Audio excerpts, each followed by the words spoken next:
All right, I'm going to go ahead and get started. Thank you for coming out. My name is Peterson. I work with Microsoft in Azure. This is not a talk about Azure. This is a talk about deployment in the age of cloud distributed applications. I've got just 35 minutes and an absolute ton of information to go through. So a lot of it's going to be at a surface level. I do have a bunch of demos as well. Now, I did pre-record all these demos. However, everything that I'm going to walk through, I've got available at this GitHub repo there. You need to take a quick snap, where all of these slides have been uploaded to the schedule builder as well. But so here's the things that we're going to take a look at. Software deployment through the years, throughout the years, particularly throughout my years. My career spans about 20 years, and I've primarily been doing software deployment for most of those years. We'll then look at, like, what's changed. Why are we talking about this in a different context today? And then we're going to look at 3 options for deploying software.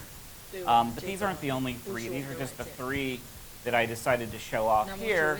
But really, the goal is to talk about the challenges and what's changed and some different approaches to deploying software and everything that software needs to run.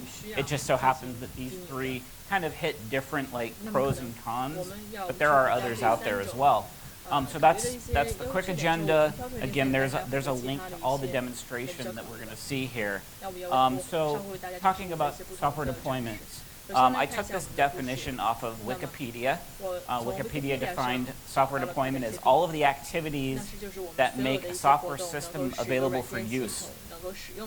Like I said, I've been deploying software or doing software deployment related activities for about 20 years.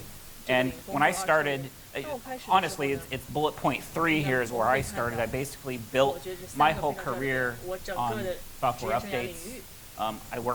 Early on, I worked primarily in Windows-based data centers, so Patch Tuesday was kind of what I did for a living.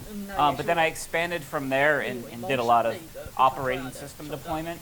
And then applications on top of that, so whether it's client-based applications or applications to data centers. However, as I grow into the cloud age, things are changing, and I found my activities not only encompassed applications, operating systems, and software updates, but now it was up to me as the deployment engineer to think about things like deploying infrastructure, at deployment time, making sure that the right access controls were in place to secure that infrastructure, secure those applications, and then finally deploying policies. And I'm sure there's some other things in here as well, but defining policies to make sure that that deployment stays in the state that it needs to stay in. So that's kind of a real quick look at deployment through the ages and how things have changed there. But now let's take a look at kind of a modern application. And this is kind of my canonical example of something that I use when I want to describe a modern application that runs in Kubernetes and runs on cloud services. So this is an actual application. In fact, in one of the demos, we're going to deploy this application. If the application interests you, again, there's a link to a GitHub repo where this application lives. But just so really quickly running through what it does, on this side right here, we've got a Kubernetes cluster. On that side over there, we have not a Kubernetes cluster. We've got a cloud provider, or it could really be anything. What I'm trying to get across here is that this is not just containers or pods inside of a Kubernetes cluster. There's a bunch of things going on here. So with this application, I've got a pod that's just basically pulling the body of tweets off of Twitter, so the text, and storing that in a message queue living inside of my cloud provider. I then have another pod that pulls those tweets off of that queue, takes the body and kind of evaluates it against a text sentiment analysis API. Again, this is a service that you can subscribe to in any one of your cloud providers, and that basically returns back a sentiment score. Was this tweet positive in nature, or was it negative in nature? It then takes those results and stores them in a database. It doesn't really matter what that database is. And then finally, I've got a pod that visualizes those results. So very different type of application than the applications that I was deploying 20 years ago. 20 years ago, I had like an executable or a MSI or some sort of installer for one thing, and I would install that on a server, and boom, there's my application. Or I would deploy that using a deployment solution, but still I had that one installer, and boom, there's my application. Things are very different now. In fact, when I first built this application, I went and manually created this message queue and manually created this data store, and then I had to do things like take the connection strings and bring those over into Kubernetes and start my pods with those connection strings as environment variables. And that was very clunky. I mean, the deployment took me a couple hours. And then I thought I was sophisticated, and I wrote a bash script to do it. But what I want to show here is that we've got other options that are quite a bit more sophisticated. Now, you might be asking yourself, but wait, what about CI/CD? Why do I need something special if I've got deployment pipelines in my environment? And that's a very valid statement. If you're working with an application, if I've got one instance of this application and I want to deploy that to QA and test and then finally to production, then maybe this talk is not relevant. However, if I've got 1,000 instances of this, or if this is something that somebody can, open up their phone and maybe they don't know they're deploying an instance of this, maybe they're just signing up for a service, but every time they sign up for that service, an instance of this application is deployed. That's a very different situation than something that I might use a CI/CD pipeline for in kind of like I only have one instance of this application scenario. So this is the application. Like I said, we'll look at a deployment of this application a little bit later on. But so what are, let's examine like how this changes things.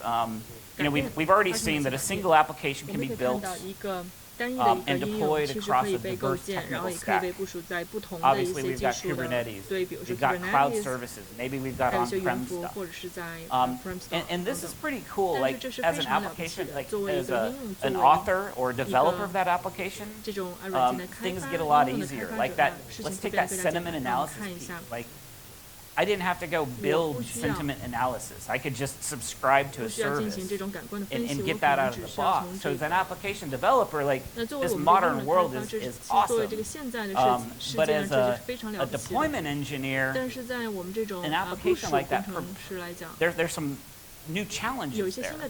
Multiple different deployment routines. I already talked about it. Like when I first built that application, I was manually deploying stuff in my cloud provider, and then manually deploying stuff in my Kubernetes environment.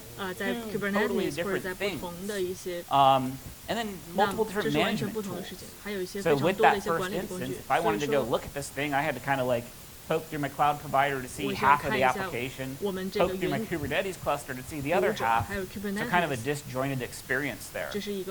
Those are simple ones. It's these next two that particularly excite me. And the first one is secrets management. If we think about it, as I deployed those cloud services, I've got connection strings and keys that I need to get over to the other pieces in Kubernetes so that, I'll just actually back up. So for instance, I've got a connection string and a key to access this data store. Well, this pod needs that information to put stuff there. This pod needs that information to get stuff out of it. And that's what I mean by secrets management. And then finally, instance management. We've talked about deploying applications, but what about deprovisioning those same applications? Let's say I have 1,000 instances of that Twitter sentiment application, and I need to go deploy one. Let's say it's a service that I sell, and then somebody no longer wants to pay me for that service, so I need to deprovision one instance of that application.